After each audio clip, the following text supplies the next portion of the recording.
একটা বুকি বেজে আব্বা চ তোর আব্বাকে দেখা করছি চ ঠিক আছে চলো সর্দার তুমি ওরা খাসি বেচবে বলে খাসি বেচবো জি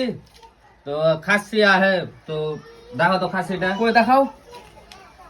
দেখো ये कोनाता है খাসি তো তালা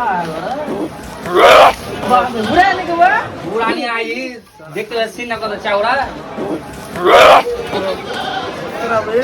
खासी 16টা 3 দাঁত রায় খাসি এবার কুরবান হবে দাম কও আর খুব মারলে আর দাঁড়ি দেখলাম মাংস সলিড হবে 3 দাঁত রায় 35,000 35,000 50,000 তেল লাগায় লোক আর তুমি 35,000 15 টাকা কম দেবো না নো মাংস 16টা 3 দাঁত রায় দাড়ি দেখে দেখে ক্ষয় করে দিলাম ওই তাহলে একবারে যত দাড়ি টিকছে একবারে খাসি ভালো হয়েছে একবারে মাংসটা হেভি দাও কিন্তু টাকা দাও 40,000 দেবো যাও 40,000 50,000 পাঁচ না কম লাগবে না হাফ 50,000 দাও যাও দুটা আগে আগে দেখি খাসা দেখি লাঠি হলো কই এখন খাসি আর কি দেবো এই 6 টাকা খাসি